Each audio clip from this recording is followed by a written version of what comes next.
Hello, if you want to share your location with someone on iPhone 16e, the first thing that you need to do is find the Find My app.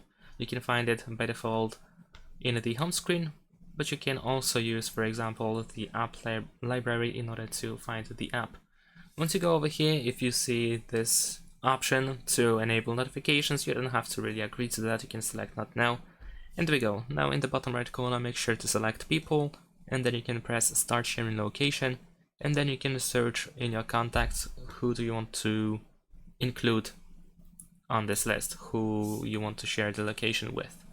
Of course, you also need to turn on location services to be able to, well, make the location sharing work. Therefore, if you're looking for that, and then you can go to the settings, scroll down to choose privacy and security, and then over here we have location services, and we need to turn this option on. And by doing so, the location will be updated, it will be kept updating itself pretty much all the time. So that's pretty much it. Thanks for watching, leave a like and subscribe to my channel, and see you in my next videos. Bye!